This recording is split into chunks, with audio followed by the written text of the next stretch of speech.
Përshëndetje të nderuar teleshikues të Drita Televizion, do t'jemi bashkë në këtë edicion informativ një me zhvillimet e ditës.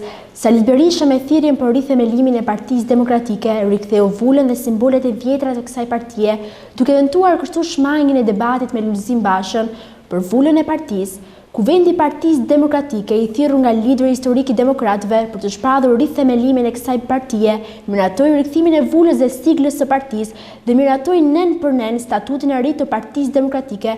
Kuvendi miratoi komisionin e rithemelimit të PD-s, ndërsa shkarkoi nënkretarët, sekretarin e përgjithshëm dhe kryesin, po ashtu me votë të fshehtë u votua edhe për shkarkimin e Lulzim Bashës.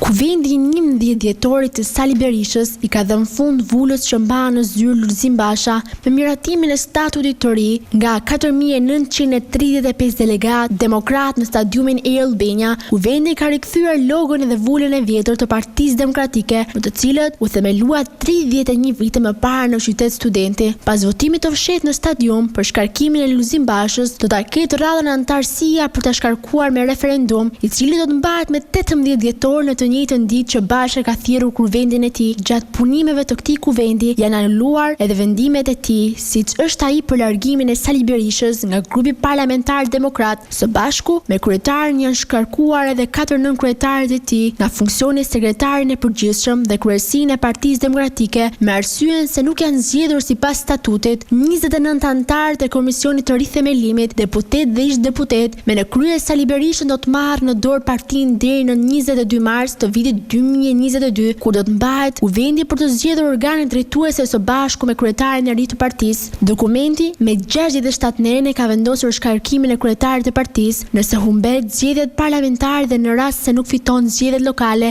Atëherë, drejtuesi i partisë do të vetë besohet me votë të fshehtë në kuvendin kombëtar. Kryetari qëndron në detyrë nëse votë besohet nga jo më pak se 70% e anëtarëve që kanë marrë pjesë në votim. Statuti i ri rikthen parimet në parti nga baza drejtqendrës, legalizon fraksionet në parti, si dhe ul numrin e anëtarëve të organeve drejtuese. Anëtarët demokrat do të kenë mundësi të shprehin vullnetin e tyre për çështje të rëndësishme nëpërmjet referendumit, i cili mund të thirret nga kuvendi, Këshilli Kombëtar, Kryesia dhe mund të kërkohet nga jo më pak se 7.000 firmëtar të partisë.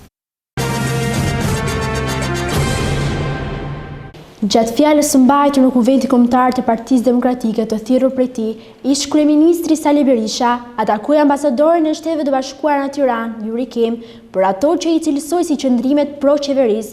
Ish kryeministri Sali Berisha nga stadiumi i Albania ka pasur një mesazh edhe për Shtetet e Bashkuara të Amerikës.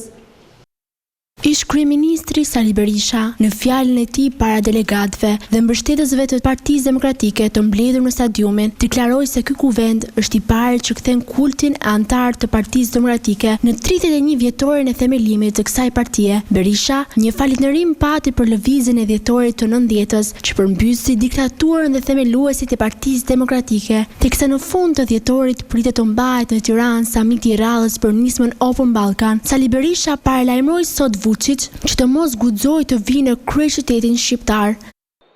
Ballkani hapur, i konkretizuar me aleancën trilaterale Beograd-Shkup-Tiranë, është Ballkani e hegemonisë serbe, është Ballkani i influencës i zonës influencë direkt ruse, është Ballkani i interesave antikombëtare, është i interesave anti-europiane, është projekti që kërkon të zëvendësoj për shqiptarët, kombet tjera, për europianët, procesin e Berlinit, me procesin e Putinit.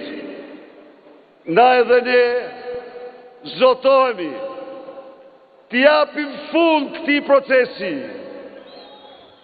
Paralajmërojmë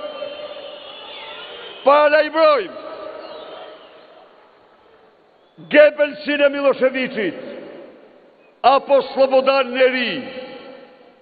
Për Ballkanin e hapur mos mendo të vish ndonjëherë në Tiranë. Sheshet dhe rrugët do t'i kesh plot kundërteje. Ish kryeministri Sali Berisha nga stadiumi i Albania ka pasur një mesazh edhe për Shtetet e Bashkuara të Amerikës. Ftoj zyrtarët e Departamentit të Shtetit të rishqyrtojnë vendimin e tyre, sepse arroganca dhe gabimi nuk janë virtute të njerëzve të lirë. Unë ju garantoj ju se do vazhdoj i palkundur misionin tim së bashku me ju për të përmbysur narkoshtetin në Shqipëri. Do vazhdoj palkundur misionin me ju për të rikthyer në Shqipërinë pushtet Partinë Demokratike. Sulme të ashpra i ka drejtuar Sali Berisha ambasadores e SBA-ve Yuri Kim, ku tha se nuk po sillet si përfaqësuese e SBA-s në vendin ton, por si të sidhej dikur ambasadori i Bashkimit Sovjetik në Tiranë. Nga Erlbenja, Berisha tha se SBA është një pranori e së mirës dhe Bashkimi Sovjetik ishte i të keqes, por theksoi se ndonjëherë zyrtarët e harrojnë këtë. Duhet theksoj dhe t'u them këtyre zyrtarëve se ne jemi një kombi vjetër në historinë tonë, pak kush më shumë se ne ka patur të bëjë me superfuqitë e kohrave, nga lashësia gjerësot. Bashkimi Sovjetik ashtu se cilësoi në mënyrë geniale presidenti Reagan, ishte prandoria e keqes, ishte superfuqia e totalitarizmit, e degradimit të njeriut, e mjerimit e dhunës, terrorit, e kundëret e tij janë Shtetet e Bashkuara të Amerikës. Prandoria e lirisë, e vlerave, vendi i madh i lirisë ka bërë për lirinë e shqiptarëve më shumë se çdo vend tjetër në botë, por vendi i madh i lirisë ka bërë për lirinë e botës gjithashtu më shumë se kushdo tjetër. Është e trishtuar, e dhimbshme të shohësh ambasadorën e Shteteve të Bashkuara të sillet si guvernatore, një lloj si dikur ambasadori sovjetik në Tiranë. Miqtë e mi, prandorit pra ndryshojnë si nata me ditën, por mjerisht burokratët dhe njerëzit ndonjëherë e harrojnë këtë. Sali Berisha nuk la pa sulmuar kreun e Partisë Demokratike Lulzim Bashën. Sipas Berishës, Basha u përkul para regjimit të Edi Ramës dhe se nuk ndërmori asnjë veprim për t'i treguar atij kufirin. Berisha përmendi edhe protestat e opozitës të organizuara nga Basha, për të cilat tha se ai nisi, por nuk i sosi kurrë me sukses. Nga shkallët e Selis Blu, Lulzim Basha do t'i dërgonte një mesazh të prerë Sali Berishës, që do të mbante paralelisht kuvendin e demokratëve në stadiumin Erlbenja. Basha deklaroi se çdo përpjekje për të ndaluar në këtë rrugë për të ndërhequr anash nga përballja frontale me rrezikun që paraqet regjimi grabiqar, lindur nga masakra e 25 prillit, është dhe duhet të jenë të shkruara. Lulzim Basha ka bërë me dije sot në 31 vjetorin e themelimit të Partisë Demokratike se dera e Selis është e hapur edhe për demokratët që kanë mbështetur Sali Berishën, teksa në kuvendin kombëtar të Sali Berishës u vendos që sot të votohet për shkarkimin e tij nga posti kryetar të Partisë Demokratike. Basha nga ambientet e Selis Blu ka inauguruar një instalacion me firmotarët e themelimit të kësaj partie, duke përcjellë edhe mesazhe të forta. Ne, Partia Demokratike, do të vendosim fatin e Shqipërisë Europiane. Ndaj duhet t'i drejtohem demokratëve të zhgënjur, demokratëve të mërzitur e të dëshpëruar, e t'ju them, e njoh dhe e kam prekur dëshpërimin tuaj. Nga Tropoja në Saran, nga Ambalsia Madhe në Dibër, Ersek, Kolonje, Gjirokastër, kur jemi takuar dhe kur më keni vot besuar. Jo një karike, as një mandat tret, por prirjen në betejën për përmbysjen e një shteti dhe një qeverie që nuk ka lidhje me demokracinë dhe votën e lirë. Dhe një beteje frontale, të gjërë sa vetë kauza e shqiptarëve për ndryshim, të një beteje ku demokratët do të prinë edhe një herë, me vlera, ndaj jetët kaluarës nuk duhet ju turbullojnë. Kulti i individit që të roqëm zvarë me 20 shkurt nuk mund e nuk do të ringrihet më me asnjë formë dhe me asnjë emër tjetër. Në festën e mbajtur në Selim Blu në 31 vjetorin e Partisë Demokratike, Basha tha se kjo ditëlindje i gjen demokratët zemërthyer për shkak të përçarjes së Partisë Demokratike, por i bëri thirrje demokratëve që të mos lejojnë hijet e së kaluarës t'i turbullojnë dhe të bashkohen me të drejtën. 11 vjetori i sotëm është i ditëlindje e thyer për shkak të shkelmimit të një vlere, vendosjes së interesit personal mbi interesin e demokratëve, mbi interesin e Shqipërisë, mbi interesin kombëtar. Ftesën Basha u e dërgoi edhe atyre që sipas tij kanë gabuar, por që në thelb kanë qëllime të pastra për të më të mirën e kësaj partie. Gjithashtu, në fjalën e tij, numri 1 i demokratëve ka bërë një krahasim të Berishës me diktatorin Enver Hoxha, duke kujtuar se shqiptarët e kishin rrëzuar një herë kultin e individit, ndaj tij nuk duhet që të ktheheshin pas.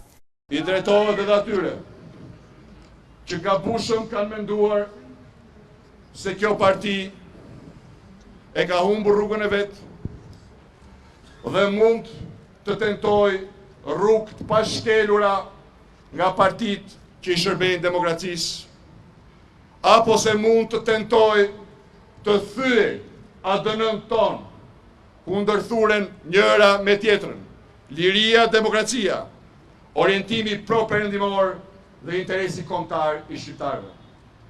Këto 3 vlera themelore demokratëve, këto 3 vlera themelore me cilët lindëm, janë të paprekshme, si që është i paprekshëm, mendimi lirë, mendimi ndryshe, i cili do të derdhet në dialogun kombëtar të kuvendit kombëtar të demokratëve të shtunën 18 vjetor në Pallatin e Kongreseve të Tiranë. Në fund të fjalës së tij, kryedemokrati ka shfrytzuar mundësinë për të ftuar demokratët të marrin pjesë. Nuk kishte dhe si të mos mungonte edhe komenti i kryeministrit Rama në lidhje me kuvendin kombëtar të Partisë Demokratike të thirrur nga ish-kryeministri Sali Berisha. Rama ka postuar një thënie në Facebook ku shkruan se kur të gjitha arsyet morale, estetike, fetare, sociale e merrall pushtojnë së udhëhequri jetën e dikujt, si mundet ai të jetojë pa ju dorëzuar hiç asgjës?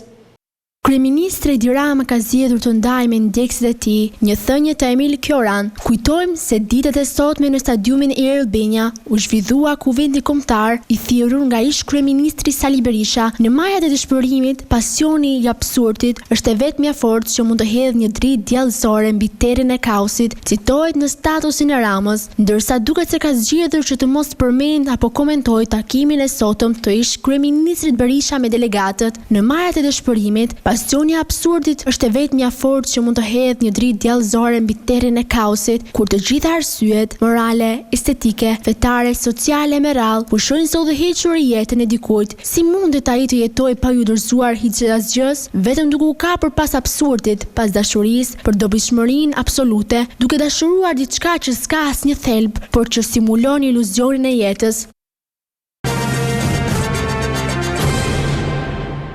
Ndërkohë, vijemi me të tjera informacione. Babë e birë të dyshuar për vrasjen e 55 vjeçarit Rakip Roli, të premten 10 dhjetor në Sanxhak të Kurbinit, mbeten ende në arra e tij. Ndërkohë, 17 persona të tjerë janë marrë në pyetje mbi motivet dhe dinamikën e krimit dhe janë lënë të lirë. Pas ekzekutimit të 55 vjeçarit Rakip Roli në Sanxhak të Kurbinit, policia ende nuk ka asnjë të arrestuar për vetëm 2 persona në kërkim, të dyshuarit Skënder Lika dhe i biri të premtes Janar Ati, pasi nuk u gjetën në banesën dhe as në kërkimet e postobllogqeve për t'i ndaluar nuk dhanë rezultat. Dyshimet janë se ata fillimisht u larguan nga vendngjarja në këmbë e më pas me makinë. Mund të kenë udhëtuar drejt zonave të tjera ku janë strehuar. Ekspertët e kriminalistikës ndërkohë kanë rindërtuar skemën e ekzekutimit të 55 vjeçarit sapo doli nga banesa e tij. Atentatorët sipas burimeve kanë qëndruar në anë të rrugës dhe kur kanë parë makinën me të cilën lëvizte objektivi, kanë nisur të qullojnë. Rakip Roli ka tentuar të largohet me shpejtësi, por nuk u ka shpëtuar të paktën 7 plumeve që shkaktuan vdekjen. Autorët, pasi janë të bindur se 55 vjeçari kishte ndërruar jetë, kanë çudhuar edhe një herë në ajër dhe më pas janë larguar. Në zonë mungojnë kamerat e sigurisë, ndaj grupe timor ka mbledhur pamje nga biznese përgjatë rrugës së vjetër Laç Mamuras për të parë lëvizjet e para e pas krimit. Përgjatë 24 orëve në policinë e Kurbinit janë shoqëruar rreth 17 persona, kryesisht në cilësinë e dëshmitarit apo personit që mund të ketë dieni, pasi janë marrë në pyetje që të gjithë janë lënë të lirë. Hetimet për atentatin janë përqendruar te konfliktet e biznesmenit të materialeve të ndërtimit, por dhe konfliktet e 3 djemve të 55 vjeçarit. Ndërkohë vjen një blok të shkurtër informacionesh nga vendi. Vijon të jetë e qëndrueshme situata epidemiologjike në Kosovë. Fatmirësisht, në 24 orët e fundit nuk ka pasur asnjë rast vdekjeje. Ministria e Shëndetësisë, sipas të dhënave nga Instituti Kombëtar i Shëndetësisë Publike të Kosovës, informon se janë kryer 2779 testime, nga të cilët 10 qytetarë kanë rezultuar pozitiv me virusin COVID-19. Gjithashtu, janë shëruar edhe 14 qytetarë, duke çuar numrin e përgjithshëm të dëshuruarve në 157.882, ndërsa numri i rasteve aktive në total është 324, ndërkohë në 24 orët e fundit janë dhënë 2981 doza të vaksinës kundër COVID-19, që prej fillimit të vaksinimit në të gjitha qytetet e Kosovës janë dhënë 1.643.382 doza të vaksinës, ndërsa 772.105 qytetarë janë vaksinuar me dozën e dytë.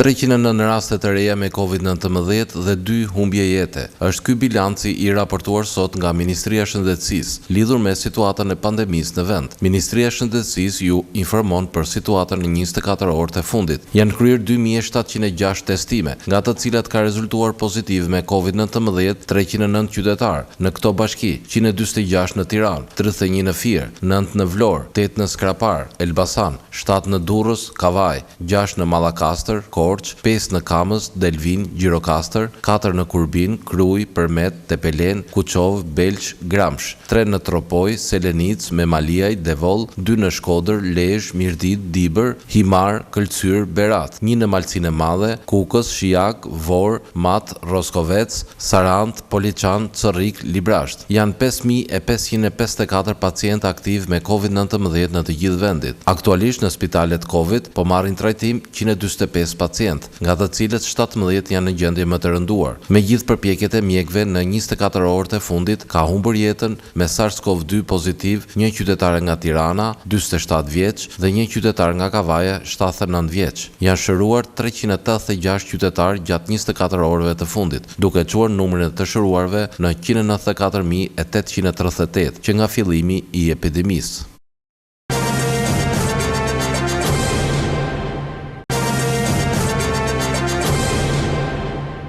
Ndërkohë, vijojmë të tjera informacione. Kryeministri i Kosovës Albin Kurti ka paralajmëruar mobilizimin për luftë ndaj grupeve kriminale pa dallim etnie. Në këtë deklaratë ai bëri në hapje të mbledhjes së qeverisë, duke përmendur vendimin e Departamentit të Thesaris së SBA-s të 8 dhjetorit që ka futur në listën e sanksioneve 13 qytetarë serb të Kosovës.